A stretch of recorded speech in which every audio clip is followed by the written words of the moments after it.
아직도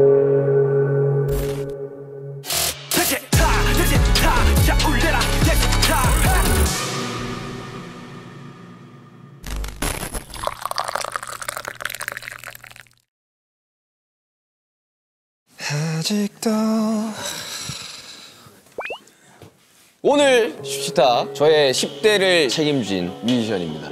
이름 김종환, 인원 1명, 직업 이거 떨리는데 갑자기 하려고 그러니까. 아직도 세 글자가 떠오른 아티스트. 문득 궁금해졌어. 그때 네가 나에게 작업하자고 하지 않았다면 우리 어땠을까? 아유 주현우님.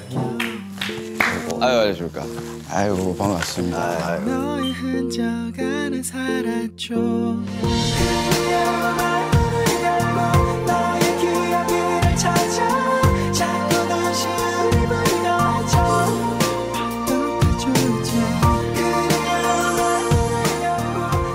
환영합니다. 아 정말 반갑습니다. 설마 발렌티노인가요? 또 엠버서더니까 예의를 갖추고자. 얼마 전에 입었던 거 같아요. 공연할 때. 그러니까.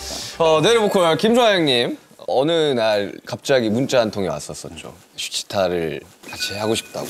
사실 예능에서 볼 일은 거의 없었잖아요. 그렇죠. 너무 신선할 것 같다는 생각이 많이 들더라고요. 사실 슈치타를 약간 예능이라는 느낌이 저는 잘 안 들었던 것 같아요. 아 그래요? 가볍지만 무겁고 진지하지만 경쾌한 약간 토크쇼 같은 느낌? 또 음악 얘기할 때가 별로 없잖아요. 그렇죠. 요즘 좀 특히 좀 없는 것 같아요, 그죠? 많이 없어서 우리도 뭔가 우리 음악 얘기를 하고 싶은데 네.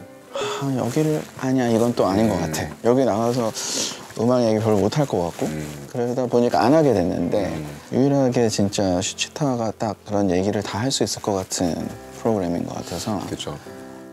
저는 형님을 처음 뵀을 때가 그때였던 것 같아요. 에픽하이 형들 쫑파티 때. 맞아요. 그게 몇 년도지?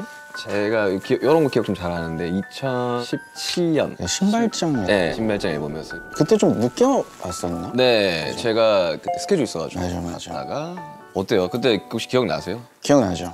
왜냐면 너무 인상적이었던 게 네. 번거지 옷을 쓰고 있었어요. 금발이었어요, 저 그때. 근데 술을 엄청 빨리 먹었어요.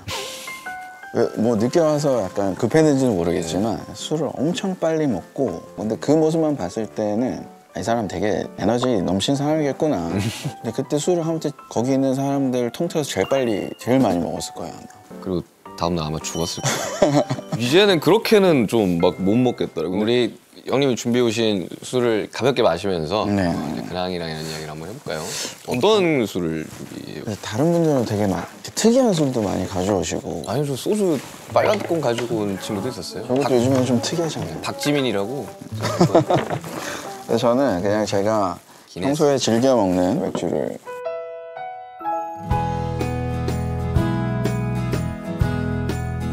제가 따라드릴까요, 저? 조심해요. 이게 색깔이 네. 까매진 다음에 먹어야 된다고. 아 그래요? 따른 다음에. 맥주에는 또 치킨이지 않겠습니까? 제가 100% 통다리 쌀로 만든 순살 치킨을 준비했습니다. 프라닭입니다. 프라닭.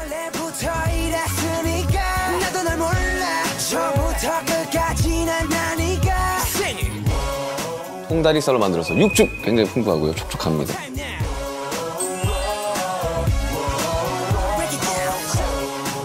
드셔보시면 할라피뇨도 있고. 그럴걸요.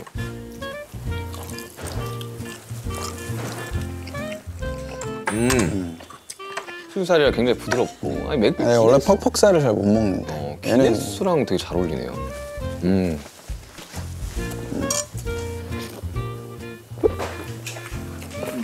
진짜 촉촉하다. 야 이거 너무 촉촉하다. 너무 촉촉해. 꼭 한번 드셔보시길 바랍니다. 야 근데 올해 20주년인가요? 우리는 아마 아니죠. 24년이었던 것 같아요. 사실 뭐 조금 좀 말을 좀 덧붙이자면 정말 제 어릴 적 싸이월드의 배경음악을 담당했던 두 팀이 있었는데 에픽하이와 넬이었습니다. 아유. 제 초, 중, 고까지를 정말 책임져준 지금 제가 하고 있는 음악의 감성과 구성과 여러 가지 형태들을 두 팀을 보면서 좀 많이 영향을 엄청 받은 것 같아요. 정말 뿌듯하네요. 왜냐하면 사실 요즘에야 뭐 이모 힙합 해가지고 막 그런 좀 우울한 감성들이 막 맞아요. 또다시 이렇게 또 한국에서는 그 시초가 아니었나. 최근에 다시 앨범을 들으면서 참 영향을 진짜 나도 많이 받았었구나라는 생각이 들어요. 사실 뭐 저도 이제 많은 선배들을 뵙지만 이렇게 꾸준히 뭔가를 하기가 사실 쉽지 않다고들 또 그때의 감정과 그때의 상태가 지금은 또 아니다 보니 네. 그게 되게 고민일 것 같아요. 사실 지금 또 그때의 감수성을 가지고 쓸 수 있나? 그것도 못할 것 같고. 근데 어떻게 보면 좀 음악의 매력인 것 같기도 한 게 물론 이제 우리가 대중음악을 하니까 어쨌든 듣는 사람들에 대한 생각 안 할 수도 없고 그렇긴 하지만서도 분명 그때와는 다르지만 지금의 나만이 갖고 있는 할 수 있는 혹은 표현하고 싶은 감정들이 있으니까 그걸 그냥 하면 되는 것 같아요. 그래서 우리는 좀 비교적 이른 시기에 그거를 알게 됐던 것 같아요. 왜냐하면 넬이라는 팀이 되게 호불호가 많이 갈렸었어요. 저는 무조건 호였는데. 근데 이제 리스너들 사이에서도 그렇지만 아까 윤기 씨가 얘기한 그 이제 싸이월드 시절에는 평론가들의 어떤 파워가 굉장히 셌었잖아요. 맞아요. 그 안에서 호불호가 굉장히 갈렸었어요, 저희가. 그래서 어떤 앨범이 나올 때마다 어떤 분들은 똑같아. 근데 어떤 분들은 완전 변했어, 실망이야 뭐 이렇게 하고 별로다. 근데 그거를 3집 그 힐링 프로세스라는 앨범이 나왔을 때 그걸 엄청 많이 얘기를 들으면서 아 이게 우리가 뭘 한다고 그래서 모두를 만족시킬 수가 없구나. 그쵸. 결국은 그냥 우리가 하고 싶은 거 지금 하고 싶은 거 하는 게 제일 편하겠다 라고 생각을 하면서 그때부터는 약간 신경을 안 쓰기 시작한 거. 1, 2집이 정말 너무 기가 막힌 명반이라 저는 아직도 기억이 납니다. 제 싸이월드의 배경음악은 두 곡이었는데 하나는 넬레인 앨범의 스테이 그리고 하나는 이것도 웃겨요. 에픽하이 레딜레인이었어요. 아 맞죠. 네. 그래서 저는 에픽하이 레딜레인으로 사실 넬 김종환이라는 사람을 네. 처음으로 접한 거예요. 그리고 이제 거슬러 올라가서 이제 이어졌죠. 그때의 그 넬 음악과 에픽하이 음악을 들으면서 꿈을 꿨던 한 소년이 자랑스럽습니다. 오늘 녹화 기준으로 지난주에 디지털 앨범 나왔잖아요. 디지털 싱글. 네, 싱글이 나왔잖아요. 원더러. Something wrong 분명 뭔가 잘못했어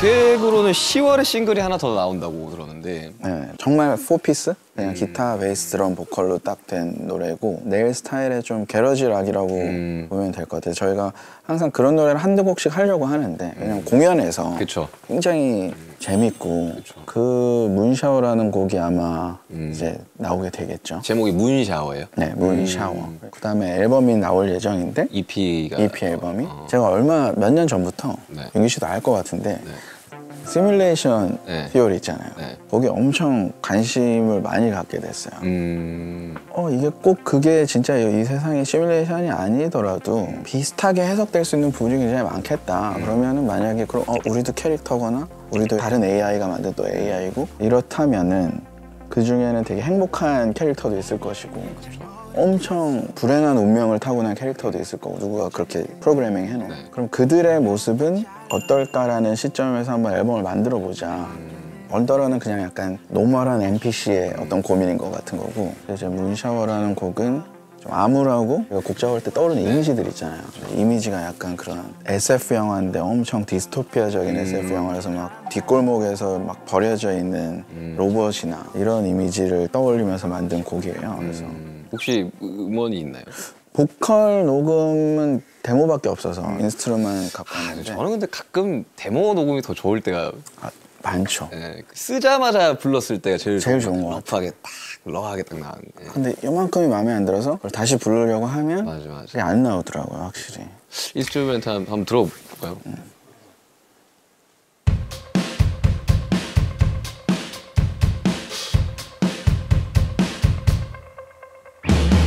새롭게 태어나 이 푸른 달빛아래 더 크게 울려라 영원한 밤에로 그는 넓게 한 지독한 망각 속에서 벗어난 오늘을 새겨 실감 속에 정말 내일만에 이 감성 그럼 어느 정도 완성이 됐나요?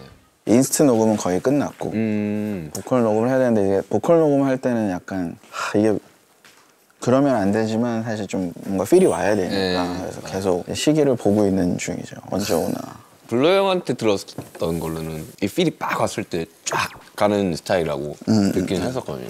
데드라인이 있어요. 그때까지 무조건 믹스 넘겨야지 이제 우리가 생각했던 그 일정의 앨범이 나올 수가 있어. 근데 필이 안 와요. 그럴 땐 어떡하세요? 그것도 우리가 그래서 회사를 만든 이유 중에 하나인 것 같긴 해. 그러니까 뭐야, 우리가 우리 음악을 하는데 그때 당시의 생각으로는 우리가 지금 만족스럽지가 않은데 이걸 내야 돼? 근데 이제 뭐 유통사랑 이런 게 다 정해져 있고 이제 뭐 방송도 잡혀져 있고 이러니까 야, 그것 때문에 우리가 앨범을 내야 되는 거야. 이거를 아쉬운데도. 그것도 약간 우리가 회사를 만든 것 중에 하나의 이유였어요. 근데 그러고 나서는 이제 계속 딜레이가 그러니까요. 됐었지. 그러니까 이게 앨범 며칠 안 나옵니다 이런 다음에 네. 안 돼 다시 뭐 믹스 다시 하고 뭐 이러면서 점점 길어지더라고요. 근데 요즘에 다시 느끼는 거는 그 마감 효과라는 게 또 있는 맞아요. 이거 많이 얘기하잖아요. 네, 이거 맞아요. 한 달을 준다고 해서 이게 되게 여유롭게 작업을 하는 게 아니라 맞아.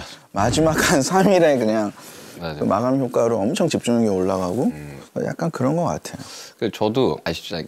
그 곡도 잘 나올 때 쫙 써놔야지 그쵸. 가지수가 늘어나는데 예를 들면 저처럼 지금 앨범 작업 안 하니 좀 되면 예열하기가 너무 어려운 거예요. 그 모드로 들어가기가. 그 모드까지 들어가기가 어려워서 저는 그 앨범 만들 때 다음 앨범을 구상하면서 한 절반 정도를 좀 만들어 놓는 편이에요. 그러면 이제 어떤 시작점이 있으니까. 네. 그래서 사실 이번 것도 D2라는 앨범을 할 때 한 절반 정도는 써놨던 진짜.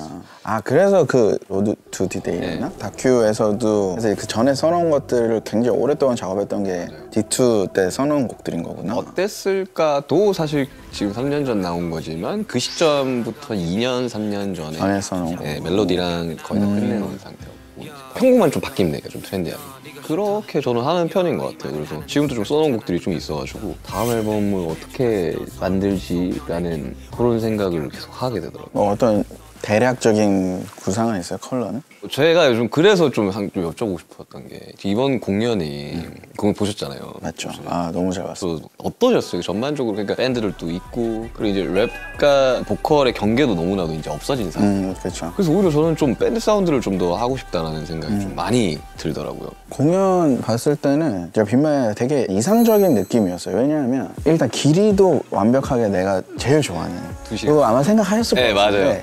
이게 예를 들어서 나도 막 내가 너무 좋아하는 뮤지션들이 이제 공연이 오잖아요. 그럼 공연을 보러 가면 그 사람이 관객으로서 120% 집중할 수 있는 시간은 정해져 있는 것 같아요. 체력도 정해져 있고. 그래서 항상 얘기하는 게 딱 2시간이 정말 좋다. 왜냐면 끝나면 너무 후련하고 막 멋있어. 또 보고 싶어. 이게 맞아요. 막 이렇게 교차하니까 시간도 너무 좋았는데 일단 뭐 연출이나 이런 것들도 진짜 준비 많이 했구나. 너무 고생했을 게 너무 보이는 거야, 진짜. 근데 되게 좋았던 거는 스타일이 여러 가지의 음악이 한 가지로만 쭉 가지를 않으니까. 그러니까 되게 공연이 하나의 쇼라고 본다면은 그 쇼가 되게 완성도가 높고 흐름이 되게 좋은 느낌을 받았거든요. 사실 D2 전에 그냥 어거스트 앨범도 그때는 되게 좀 화가 많았잖아요. 윤기 되게 세고. 근데 그런 곡들도 있고 또 반대로 사랑이나 이런 곡들도 있기 때문에 오히려 공연에서 더 시너지가 나는 것 같아요. 어릴 적에 이제 동생들한테도 가수는 음악을 하는 사람이기도 하지만 콘서트와 공연을 하는 사람이다. 사실 이 두 개를 떼어낼 수가 없잖아요. 그렇죠. 앨범이 최종적으로 완성되는 건 공연에서 완성이 된다고. 그렇죠. 그건 약간 공연은 약간 종합 예술 같은 맞아요. 느낌이잖아요. 나는 사실 오감을 다 만족시킬 수만 있다면. 그래서 사실 우리 같은 경우에도 되게 옛날부터 조향을 했었고 공연장에서. 어.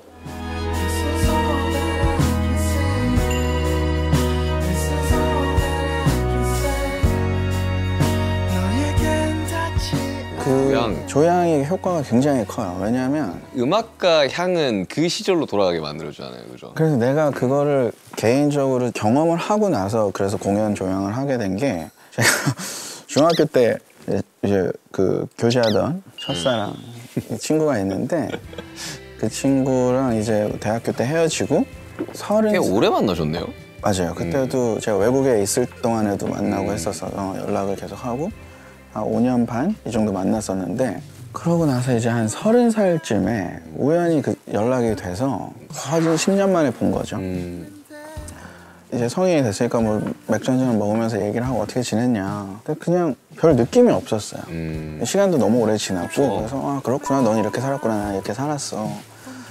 그러면서 이제 그래 들어가라 이러면서 이제 뭐 허그를 이렇게 하잖아요. 근데 그 냄새가 그게 향수 냄새였을지 혹은 그냥 뭐 그 사람이 갖고 있는 특유의 채취였을지는 모르겠지만 냄새가 똑같더라고. 근데 진짜 그 냄새가 딱 맞는 순간 내가 중학교 때, 고등학교 때로 돌아가는 기분이 드는 거야. 그 그래서, 시절로 돌아가죠. 그래서 내가 그날 좀 되게 충격적이어서 그게 헤어지자마자 우리 멤버들한테 막 연락해서 가서 또 술을 먹었어요. 그래서 이런 일이 있었다. 이게 장난이 아니다. 이 후각이라는 향이라는 게 오히려 어쩌면은 다른 무엇보다 청각적인 거, 시각적인 것보다 훨씬 시간을 되돌리는 힘이 강할 수도 있는 것 같다. 그래서 우리가 공연에서 그럼 조향을 해보자. 그거 어떻게 뿌려요? 그 이제 공조 시스템에다가 거기에다가 넣어서 이제 뿌리는 거죠. 근데 그렇게 했더니 팬들도 아니나 다를까 그 향만 맡으면 그 공연이 생각이 난다. 사실 미각만 빼면은 촉감도 어떻게 보면 우리가 뭐 우퍼의 울림이나 이런 것들이 그냥 일반적으로 우리가 음악을 들을 때 느낄 수 없는 거니까 네 개의 감각은 만족시킬 수 있다고 보거든요. 근데 아까 윤기 씨가 얘기한 것처럼 결국 뮤지션의 음악이 가장 빛을 발하고 가장 거대한 뭔가를 팍 하고 보여주는 건 공연인 것 같아요. 내가 돈을 주고 공연을 보러 왔던 사람한테 최고의 순간을 맞아. 보여줘야 되는. 그러니까 이제 관객 입장에서도 가수의 행복한 표정을 보면 되게 행복하지겠지만 가수 입장에서도 관객들의 이 행복한 표정을 보면 사실 그 기억이 잊혀지지가 않는 것 같아요. 특히나 이번 공연 끝나고 후유증이 엄청 심했어요. 항상 그게 좀 안타까웠던 게 댄스 가수의 무대를 보면 춤을 추기 시작을 하면 관객이 좀 즐기기가 좀 어렵더라고요. 보기만 해야 되니까. 근데 거기가 너무 또 화려하니까 뭔가 이번에 춤 다 빼. 그러니까 이렇게 사람들이 놀 수 있고 막 욕하고 이런 되게 자유로운 공연도 좀 보여주고 싶었거든요. 저도 그게 굉장히 멋있었어요. 그 정도의 함성을 진짜 저도 뭐 롤링홀 악스부터 스타디움까지 가봤지만 그런 함성을 처음 들어봤어요. 평소 때보다 좀 많이 큰 거였나요? 나도 깜짝 놀랐어요. 첫째 날 오셨나요? 첫째 날? 첫째 날이 제일 작은 거였어요. 아 진짜? 나는 막 귀가 터질 줄 알아가지고. 셋째 날은 함성의 느낌이 아니었어요. 그러니까 그 막 땅이 울렸다고 하더라고.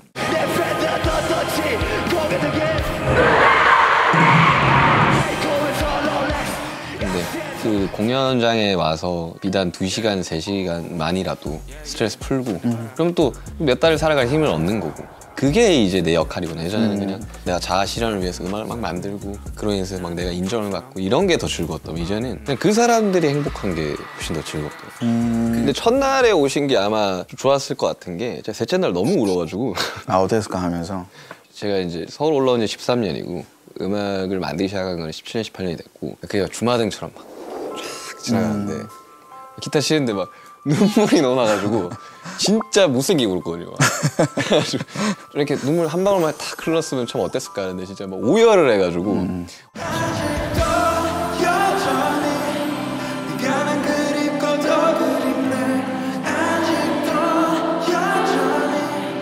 우리 어땠을까 이야기를 해야 돼요.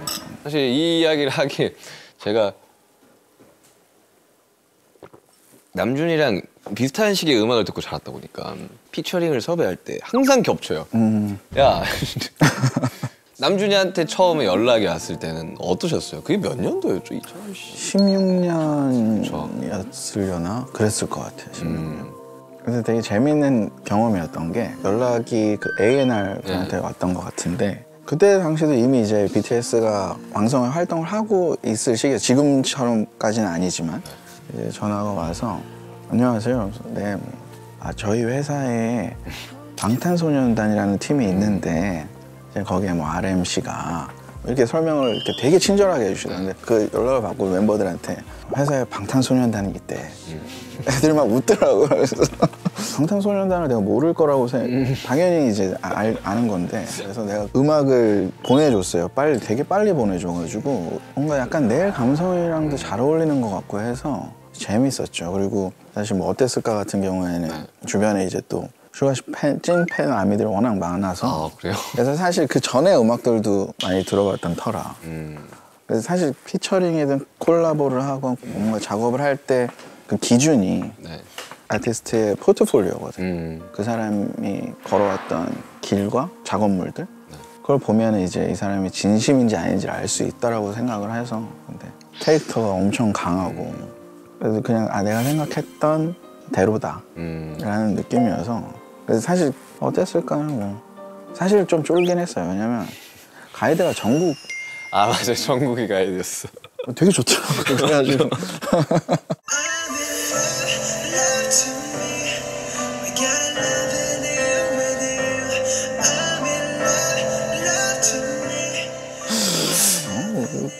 이거 어떻게 해야 되지? 약간 처음에 그러긴 했는데 그 이후로 회사에서 정국이를 가이드를 쓰지 말아달라고 했었어요. 그러면 이제 부담스러워. 네, 사람들한테 이제 갑자기 멤버 이야기로 세서 그렇지만 정국 굉장히 뛰어난 보컬리스트라고 생각을 하거든요. 그 가이드를 딱 들려줬을 때 사람들이 이게 완전 결이 다른 맞아요, 걸 받았을 때 맞아요. 내가 이 느낌을 낼 수 있을까? 나도 처음에 그런 느낌이었어. 그러니까 이게 그 정국 씨가 스타일이 되게 뚜렷하니까 내 스타일대로 원래 소화를 해야 하기를 바라고 아마 윤기 씨도 보냈을 텐데 자꾸 그 스타일을 따라가고 싶어지는 거야. 아, 그쵸. 이게 좋으니까 또 듣기에. 근데 어땠을까 작업할 때 다른 작업을 다 멈추셨었다고요? 네, 그때 작업을 하고 있던 게 있었는데 네. 나는 처음에 듣고 가사가 조금 너무 개인적인 얘기라서 약간 누가 될까봐 너무 그러니까 픽션이 아니니까 이 가사가 이걸 가볍게 생각할 수가 없잖아요. 그렇죠. 집중을 해야겠다 그래서 아마 그때 그 작업하는 동안은 다른 걸 아무것도 안 했던 거예요. 아직도 생각나는 게 이제 형님은 편곡을 좀 미니멀하게 맞아요. 가길 원했고 저는 약간 제 시그니처라고 해야 되나? 마지막 곡을 되게 약간 커튼콜처럼 좀 이 친구를 이제 마지막으로 이제 보내는 그런 식으로 좀 하고 싶었어가지고 그 중간점을 되게 찾느라고 좀 맞아요. 나는 되게 그래서 뭔가 그 앞부분을 생각했던 것 같아요. 그러니까 어떤 이게 친구에 대한 그리움이나 혹은 미안함이나 후회 혹은 화남? 혼란스럽고 막 옥만 가지 감정이 다 섞여 있을 것 같은 그 부분에만 약간 나는 너무 꽂혀가지고 그래서 일부러 막 박자도 맞아요. 거의 막 유연음으로 바꿔놓고 랩이랑 막 이렇게 엉키게 해놨었잖아요. 맞아. 근데 약간 윤기 씨는 그거를 딱 어느 정도 극복을 하고 덤덤해진 상태에서 이 친구를 약간 보내는 보내주는 약간 그런 느낌이었더라고요. 아 저는 이제 약간 성덕이 된 느낌이에요. 어릴 적에 이제 이러면서 따라다녔던 이제 두 분을 만나게 돼가지고 근데 넬은 고정층이 너무나도 탄탄하고 아직도 너무나도 뚜렷한 것 같아요. 이게 20년이 넘도록 그렇게 할 수 있는 비결이 있을까요 혹시? 그게 약간 꾸준히 하는 거 되게 중요한 것 같아요. 그래도 한 1년 내지 2년에 한 장씩은 2년에 한 번씩은 냈던 것 같고 작사 작곡 한 걸 보면 20년 동안 거의 매달 하나씩은 낸 걸로 돼 있더라고요. 계산을 해보니까. 그렇다고 치면은 우리 음악을 좋아해주는 사람들한테는 잊혀지지 않을 정도로 꾸준히 계속해서 음악도 소통이라고 생각을 하고 맞아요. 계속 소통을 해왔던 것 같고 또 한 가지는 뭐 저를 비롯해서 뭐 우리 멤버들도 그렇고 음악을 진짜 너무 좋아해요. 그러니까요. 음악을 너무 좋아해서 적어도 그 진심은 좀 어느 정도 느껴지지 않았을까. 근데 진짜 그렇긴 해요. 저도 이제 누군가의 팬이었었고 지금도 누군가의 팬이고 그리고 수많은 공연장에 가지만 가수가 되게 그 끊임없이 자기 진심과 우리는 단단하다라는 걸 보여줄 때만큼 팬으로서 감동 엄청 받게 되잖아요. 그러기 위해서는 뮤지션들은 나는 좀 부지런해야 된다고 네. 많이 생각을 했었거든요. 어릴 적부터. 그래서 저는 더 부지런하게 막 곡 작업, 외부 작업도 막 들어오면 그냥 하고 물론 그게 그 사람의 취향은 아니었을지언정 그래도 나는 이렇게 여러분들을 위해서 정말 노력하고 있습니다를 보여주는 거라고 생각이 들거든요. 그 차이인 것 같아요. 그러니까 음악을 하는 내 모습을 좋아하는 것과 음악 자체를 좋아하는 거에 분명한 차이가 있는 것 같아요. 내가 느끼기엔. 그래서 음악을 하는 내 자신을 좋아하는 경우는 내가 그 음악으로 인해서 잘 안 풀렸을 때 되게 쉽사리 포기를 하고 다시 일어나지 못해야 하는 것 같아요. 왜냐면 음악을 하는 내 자신을 좋아했는데 인정을 안 해주고 사람들이 몰라주면 음악을 하는 내 모습이 너무 멋이 없는 거야. 근데 그거는 반대로 음악 자체를 너무 좋아하는, 그래서 내가 주인공이 되지 않아도 나는 음악 씬에서 이 일부분일 수만 있으면 너무 행복해 라고 했던 사람들이 맞아. 대부분 훨씬 음악적으로도 잘 풀리고 나중에는 그 음악을 듣는 사람들도 다른 사람들도 그걸 알아주고 그런 것 같더라고요. 그래서 후배들한테 또 이제 종종 뭐 윤기 씨도 되게 많이 그런 얘기가 오겠지만 그 얘기부터 하는 것 같아요. 맞아요. 많은 대표 이제 제작하는 대표분들을 만나면 그런 이야기를 많이 하거든요. 방탄소년단 뭐 무슨 뭐 비결이 뭐예요? 뭐 이런 이야기를 하면 데뷔 전부터 이후까지 어떤 음악을 만들어서 어떻게 발표를 하든 해. 이랬었어요. 이게 진짜 뭐 욕먹을 것도 알아. 네가 하고 싶은 거 해.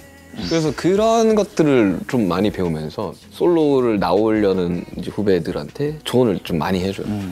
네가 하고 싶은 걸 진짜 확 가서 그냥 그 색깔만 보시던가 아니면 진짜 대중적인 가던가 중간 합의점은 없다. 그렇지.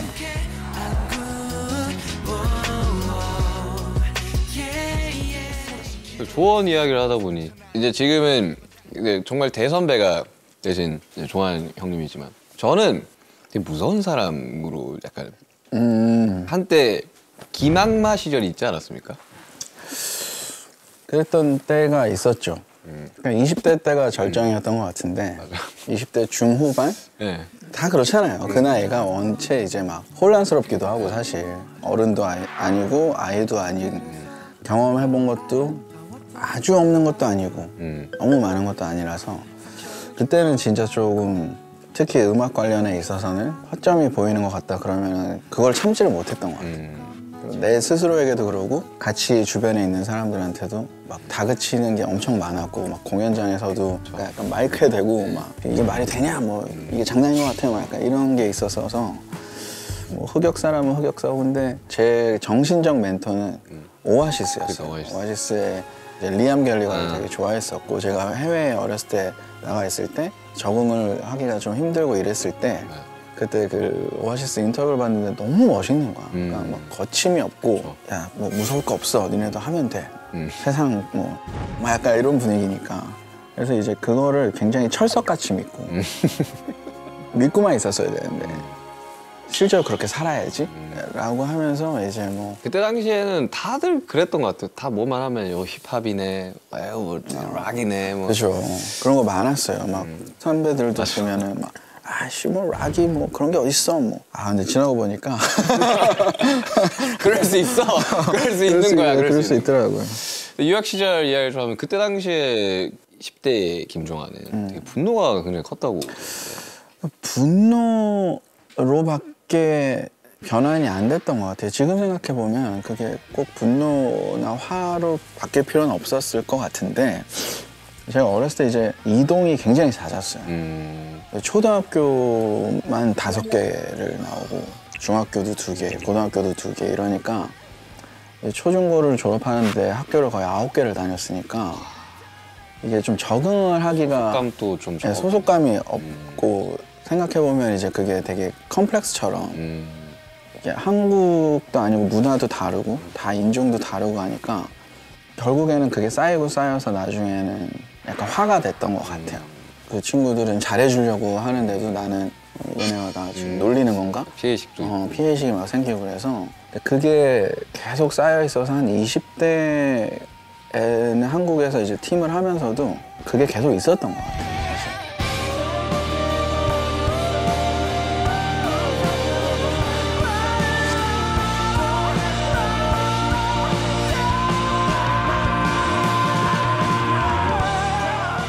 근데 이제 멤버들이랑 오랜 시간을 지나면서 특히 이제 좀 어려운 일들을 겪었을 때 같이 있어주는 걸 보면서 이제야 좀 비로소 친구가 이런 게 친구구나? 그러니까 이런 느낌을 받는 것 같아요.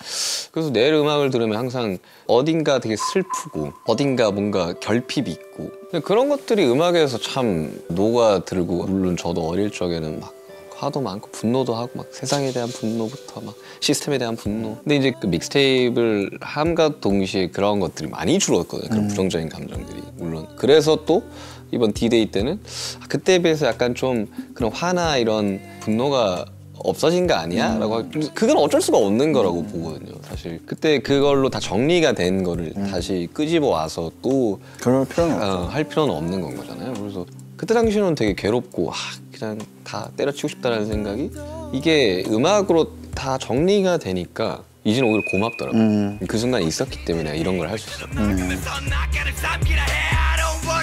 그들은 내가 이 동산에 써나가길 원하는 당신들의 꿈들이 꿈들로만 남지 않게 언제 어디서든 나 당신들을 응원할게.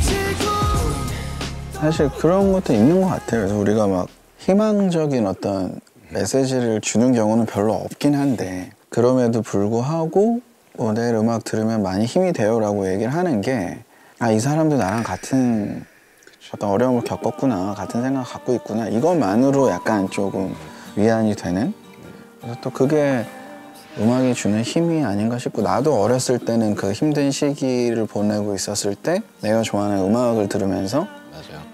그냥 진짜 그냥 헤드폰 딱 끼고 그 세상에 빠졌을 때는 다른 게 생각이 안 나니까 그런 역할을 하는 게 음악이 아닌가 싶어요. 그게 음악의 힘이라고 저는 아직도 믿고 있어요.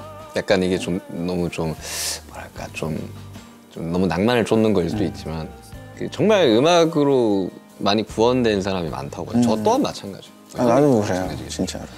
그래서 참 제 음악을 또 듣고 누군가는 또 꿈을 꾸겠죠. 그럼요. 그러니까 내가 내일가 에픽하이를 보면서 꿈을 꿨던 것처럼 그렇게 됐을 때 그 친구가 나를 딱 찾아오는 케이스들이 간혹 있더라고요. 저도 뭐 아직 그렇게 오래 활동한 거 아니지만 근데 와 그때의 그 느낌은 저는 엄청 감동적이더라고요. 그런 이야기를 해주니까. 맞아. 저도 기억이 나는 게 아직도 너무 기억이 나는 게 21집 나오고 나서 그 원음 방송이라고 불교 방송이지. 스님이 이제 DJ를 하시고 라디오에서 이제 뭐 실시간 연결 있잖아요. 전화 연결. 고3이었던 친구가 너무 힘든 시기를 보내고 있고 그래서 사실은 좀 안 좋은 생각을 많이 했는데 그래도 내일 음악을 듣고 기운을 내서 열심히 살아보려고 합니다. 이렇게 해서 이제 전화 통화를 했었어요. 그 이름이 잊혀지지가 않는 거예요. 그 사람의 이름이.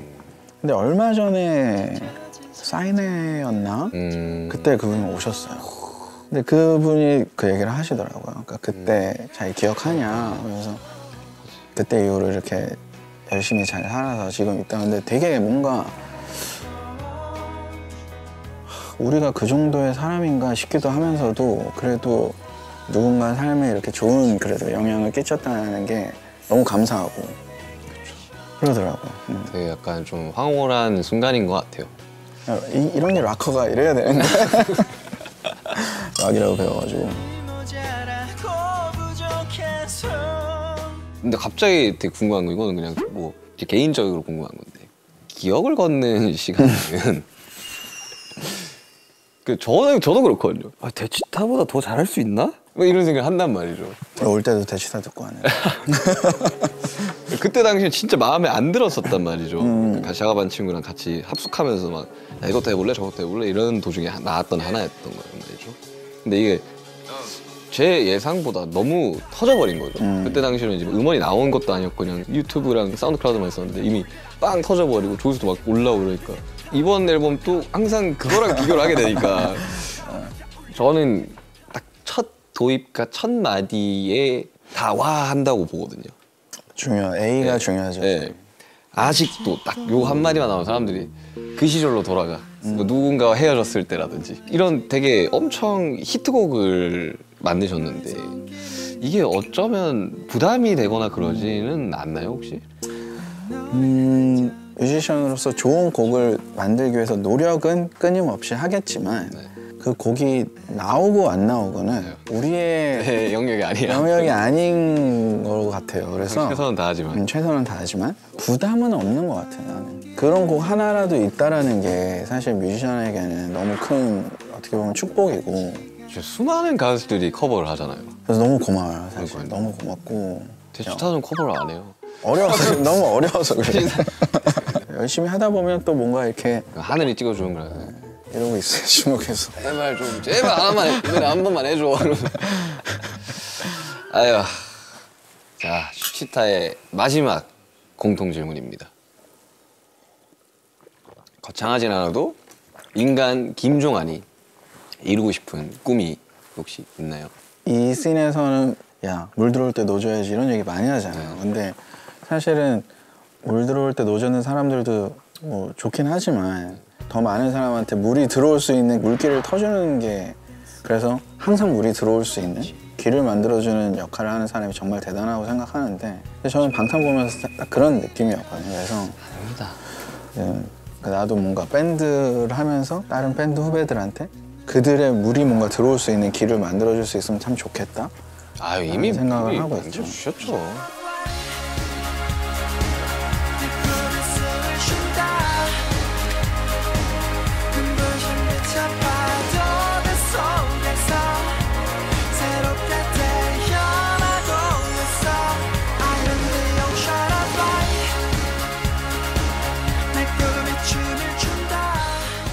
나만 캔이야.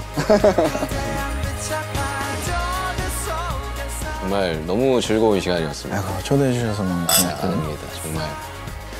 앞으로도. 아, 집에 있는데, 앨범이. 대구에 있는데. 아, 이제 사인 받았어야 되는데.